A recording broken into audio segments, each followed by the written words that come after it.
Welcome back, Nathan here. We usually think pranks only go too far when someone gets hurt, but these stories prove that sometimes the prankster is the one who never walks away. From a woman who rigged a whack-a-mole hammer with metal weights and hardwood dowels, to a man who went for the biggest towel snap in the locker room, only for it to backfire in the worst way possible.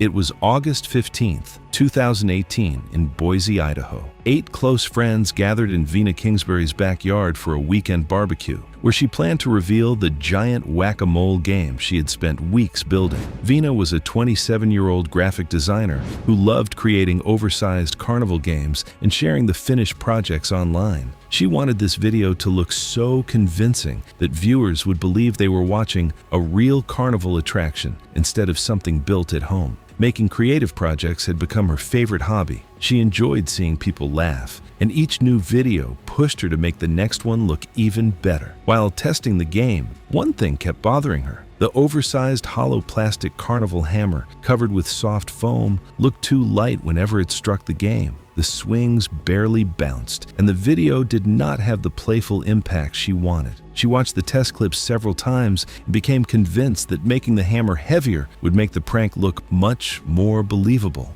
on camera. Earlier that day, while she was alone, Vina opened the hollow hammer. She slid a hardwood dowel through the handle into the head and packed small metal weights inside before sealing it shut. She tested it a few times and believed the foam covering still softened every hit enough to keep it safe. She secretly made the hammer heavier because she thought it would create a more convincing moment on camera. She carried the hammer outside herself and kept it hidden until everyone was ready to play. Since nobody else picked it up before filming, none of her friends noticed anything had changed. I think this was where a harmless idea quietly became something else. That one change completely altered the hammer. After everyone finished eating, they gathered around the homemade game. Several guests raised their phones because they knew Vina always planned something creative. One friend agreed to pretend to cheat by leaning beside one of the game openings so Vina could deliver a silly overhead bonk that would make everyone laugh. Everyone expected the joke to be the highlight of the afternoon, and nobody had any reason to believe the oversized prop was different from the one Vina had shown during earlier tests. For a moment, everything unfolded exactly as Vina had imagined. She stepped back, took several running strides, and lifted the oversized hammer above her head. Just then, another guest casually called the friend's name. Without realizing the prank had already started, the friend straightened up instead of staying bent over. Vina hesitated for a split second and tried to pull the swing away. She twisted her arms, hoping to miss her friend, but she had already put too much force into the motion. The hammer slammed into the rigid plywood frame around the opening instead. The heavy swing stopped almost instantly against the solid wood. Unlike the original hollow toy, the hardwood dowel reinforced the hammer's structure, making it much more rigid, while the added metal weights gave it far greater momentum. Instead of the foam head collapsing enough to absorb much of the impact, the reinforced hammer transferred far more of that force back through the handle when it struck the plywood. Because Vina still had both hands wrapped around the handle, that powerful rebound drove the hammer sharply back toward her. It struck the side of her head before she could react, stunning her instantly and causing her to lose her footing. She fell backward onto the concrete patio, where the back of her head struck the ground with tremendous force. Friends rushed across the patio as someone called for emergency help. Others stayed beside Vina until paramedics arrived. Whenever I hear stories like this, I'm reminded how quickly an ordinary afternoon can fall apart. Vina was taken to a nearby trauma center, where doctors found a depressed skull fracture and a severe traumatic brain injury. Doctors determined that the catastrophic injuries resulted from the combination of the hammer's unexpected rebound and the secondary impact when her head struck the concrete. Emergency surgery was performed, but the damage could not be reversed, and she later died. Investigators later examined the homemade prop and discovered the hidden hardwood dowel and the small metal weight sealed inside the hammer. They concluded those modifications significantly increased the hammer's momentum and the force of its rebound after striking the rigid plywood frame, setting off the chain of events that led to the fatal fall. Her death was officially ruled an accident, with the modified prop identified as the key factor that turned a planned joke into a fatal one. What stays with me is that nobody else knew the hammer had been modified. If they had, this prank probably never would have happened. Vina's story showed how one small change turned a harmless joke into tragedy. But the next accident began with someone who believed he could control a moving pickup despite every warning.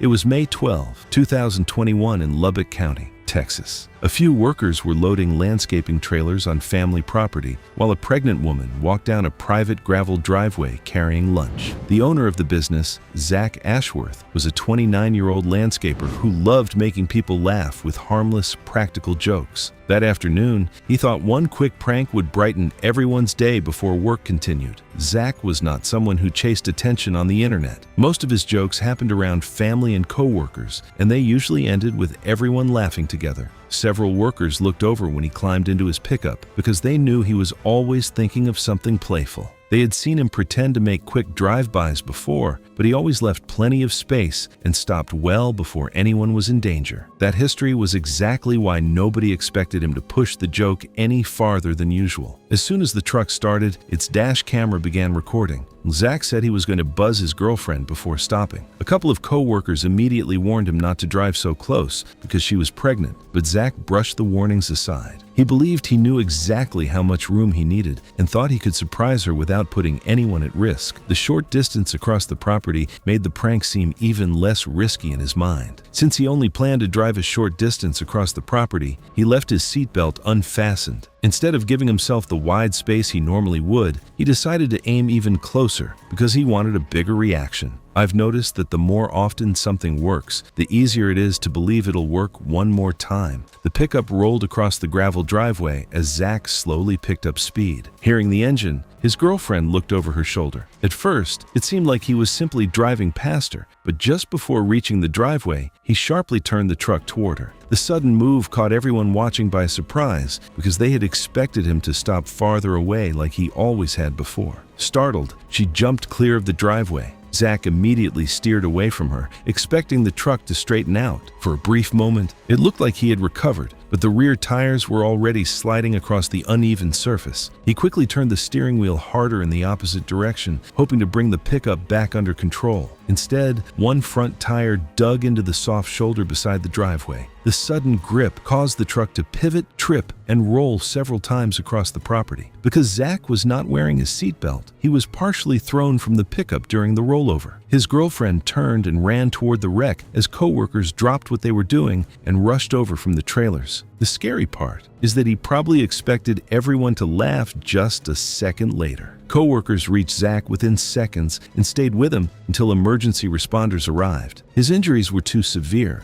and he was pronounced dead at the scene. His girlfriend survived without physical injuries, but she had witnessed the entire crash from only a short distance away. The workers later said they had warned him because they knew the driveway could become unpredictable once the tires lost traction. Investigators carefully examined the pickup and found no signs of brake failure, steering problems, or any other mechanical issue. They also reviewed the dash camera recording, which matched witness statements and the tire marks left across the property. Crash reconstruction showed that Zach had intentionally steered toward his girlfriend as part of the prank before trying to correct the truck's path. The rear tires lost traction, and the front tire catching the soft shoulder triggered the rollover. His death was officially ruled an accident caused by the intentional driving maneuver, not by any failure of the vehicle. Keep coming back to the fact that the truck did exactly what physics said it would. Zach was the only one expecting a different outcome. Some people think the biggest risk in a prank comes from getting too close to someone. The next story proves the real danger can come from something that wasn't even supposed to be part of the joke. It was the 4th of July, 2019, in Panama City Beach, Florida. More than 60 people had gathered at a large pool party to celebrate the 4th of July. Cedric Thayer, a 24-year-old construction worker, had spent the afternoon relaxing with longtime friends. He came to enjoy the holiday, but after a series of playful dares, he became determined to prove that he would finally follow through on one instead of backing out. Among his friends, Cedric had a reputation for accepting almost any challenge. They often joked that he talked a big game, but usually changed his mind before doing anything reckless. After several hours of drinking, that teasing started bothering him. By the time someone suggested one more dare, Cedric wanted to show everyone they had been wrong about him. The challenge sounded harmless because nobody expected the firework to come anywhere close to another building. To everyone watching, it looked like another quick joke that would be forgotten before the night was over. The prank was simple in his mind. A friend was expected to leave the pool bathrooms, and Cedric would fire a Roman candle beside the doorway to make them jump before everyone laughed it off. I've always thought fire is different from most mistakes. Once it's moving, you don't get to decide what happens next. The bathrooms shared a wall with a small maintenance room used to store cardboard boxes, spare pool furniture covers, paint, cleaning supplies, and other equipment. Earlier that day, a maintenance worker had accidentally left the storage room door slightly open after gathering supplies. Nobody at the party noticed the opening as people walked past throughout the afternoon. Several people watched as Cedric walked toward the building with the Roman candle. He lit it and pointed it beside the bathroom doorway, expecting the burning shots to pass harmlessly across the wall. The first few bursts landed outside, just as he expected, and quickly burned themselves out. Seeing those first shots miss the doorway gave everyone nearby even more confidence that the prank would end without any problems. Then, one burning shot drifted slightly offline. Instead of striking the outside wall, it slipped through the partly open maintenance room door. It landed among stacked cardboard boxes, and flames quickly spread through the dry packaging before reaching nearby furniture covers and other stored supplies. Within moments, dark smoke began spilling out through the doorway, growing thicker as the fire spread deeper into the room. From where the guests were standing, the flames were still hidden inside the maintenance room. All they could see was smoke drifting out through the doorway, making it easy to mistake the growing fire for part of the prank. By the time the first orange glow became visible inside the room, the fire had already spread well beyond the pile of cardboard where it began. At first, many guests laughed because they believed the smoke was simply part of the joke. A few moments later, someone shouted that the building was actually on fire. Cedric immediately dropped the Roman candle and ran toward the maintenance room entrance, hoping he could reach the flames before they spread any farther. By then, the prank didn't matter anymore. The only thing anyone cared about was stopping the fire. The fire intensified much faster than Cedric expected. Heat began warping plastic storage containers, while burning cardboard and shifting supplies gradually destabilized the heavy equipment stacked on the metal shelving. As Cedric reached the entrance, the overloaded shelves suddenly gave way and collapsed across the doorway. The falling shelves struck him before he could get clear, leaving him critically injured as thick smoke and debris forced everyone else to stay back until firefighters arrived. Firefighters quickly brought the blaze under control and searched the building to make sure everyone had escaped safely. Cedric had suffered severe injuries during the collapse, and despite rescue efforts, he died at the scene. Fire investigators later traced the fire back to the Roman candle fire during the prank. They also determined that the partly open maintenance room door and the large amount of cardboard and other combustible materials inside allowed the fire to spread far more quickly than it otherwise would have. Authorities ruled Cedric's death an accidental death caused by the reckless misuse of firework. What stays with me isn't the firework itself. It's how one tiny spark found exactly the wrong place at exactly the wrong time. We've got 2 more shocking prank disasters coming up, so hit that subscribe button if you want to see how a harmless joke can spiral into a deadly mistake.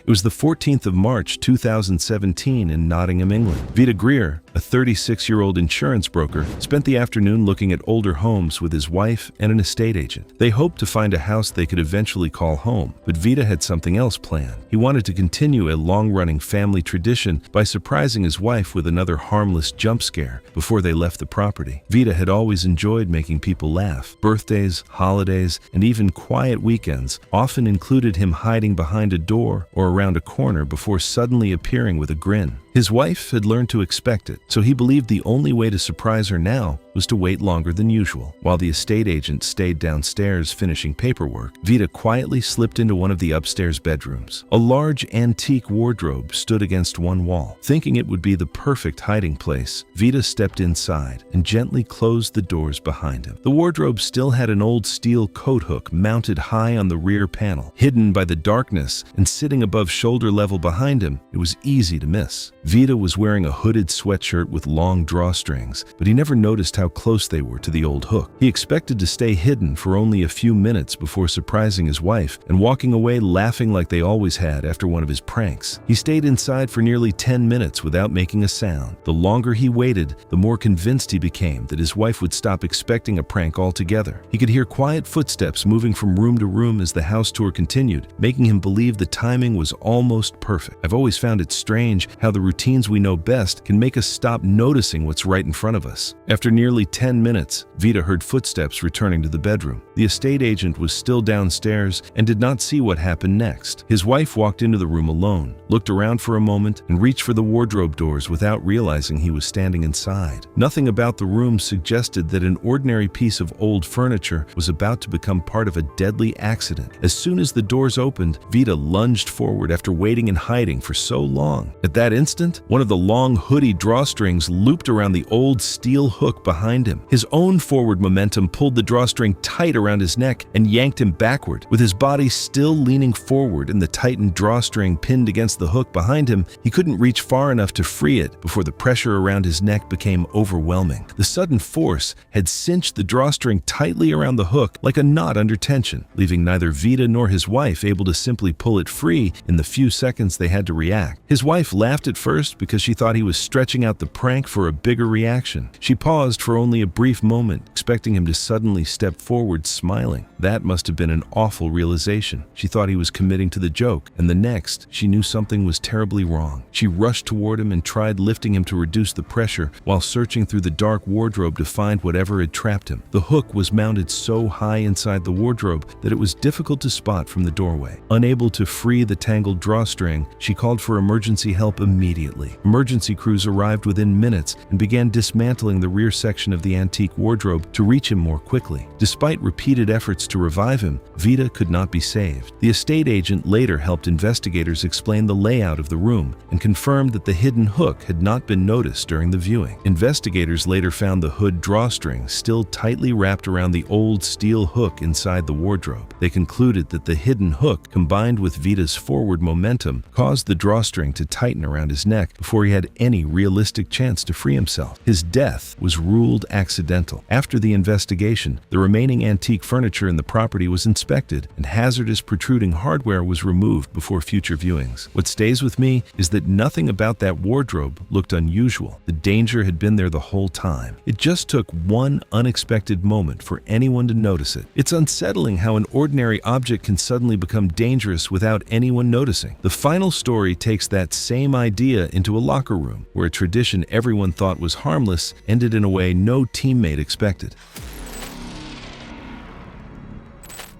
It was the 22nd of January, 2022, on the Gold Coast in Queensland, Australia. A local rugby team had just finished a match and gathered inside the changing room of a public aquatic center. The team shared the facilities with swimmers, so water was often tracked across the tile floor. Among the players was Marcellus Fontaine, a 31-year-old fitness coach who loved friendly competition. After the game, he was determined to win a team challenge that had become part of their usual routine. Marcellus was the kind of person who believed there was always a way to make something better. His teammates liked that confidence because it usually brought energy and laughter after long matches. One tradition never seemed to disappear. After every game, they held playful towel-snapping contests, and whoever lost bought drinks for the rest of the team. It was a simple game, but nobody wanted to leave as the one buying the next round. Winning the challenge had become a matter of pride. Marcellus wanted everyone to remember that day's contest. That afternoon, Marcellus insisted nobody could beat him. One teammate joked that snapping the towel from a standing position no longer counted and challenged him to take a running start instead. A few players laughed, while others pulled out their phones because the contest had become a regular part of their celebrations. Marcellus liked the idea immediately. He rolled a large bath towel tighter than usual because he believed it would make a louder crack. Then he backed farther across the changing room than anyone normally did during the challenge. More than one teammate pointed at the wet tiles and told him to slow down, but he smiled and kept getting into position. The strange thing is that nobody was trying to do anything dangerous. They were just trying to outdo each other. Built along one wall was a waist-high concrete bench that had been part of the changing room for years. Nobody paid much attention to it because it was simply part of the room. Marcellus looked straight ahead, focused only on finishing the challenge with the loudest towel crack anyone had heard. Everyone nearby expected another funny story they could laugh about after getting changed. A few teammates even stepped aside to give him more room, convinced they were about to watch the best towel snap anyone on the team had managed. Marcellus took a deep breath before moving. He gripped the towel tightly, leaned forward, and broke into a short run across the damp tile floor. His teammates watched with smiles, expecting another funny ending to the contest. As he reached the player standing ahead of him, Marcellus whipped the tightly rolled towel forward with all the force he could. The towel snapped through the air much faster than expected. The teammate instinctively stepped sideways to avoid being clipped by the end of it. Marcellus planted one foot while the rest of his body continued turning to finish the swing. His shoe suddenly slid across the wet tile. Before he could recover, his legs slipped away beneath him. The twist that had helped create the loud crack also left him with no chance to catch his balance. He crashed backward, and the upper part of his neck struck the sharp edge of the concrete bench just below the base of his skull. The impact left him motionless. Almost immediately, the laughter disappeared instantly as phones were forgotten and teammates rushed to his side. That room must have gone silent almost instantly. One moment everyone was laughing and the next nobody knew what to do. Someone called for emergency help while others stayed nearby, careful not to move him any more than necessary. Paramedics arrived and rushed Marcellus to a nearby hospital. Despite emergency treatment, he died a short time later. Doctors found a catastrophic injury where the upper cervical spine meets the base of the skull, caused by the force of the impact against the concrete bench. The injury was considered unsurvivable despite rapid medical care. Investigators found no evidence that anyone pushed Marcellus or intentionally put him in danger. They concluded the running approach, slippery floor, and his own momentum caused the fatal accident. His death was ruled accidental, with no evidence of foul play. The hardest part to think about is that this wasn't some outrageous stunt. It had become such a normal part of their routine that nobody expected it to end any differently than all the times before.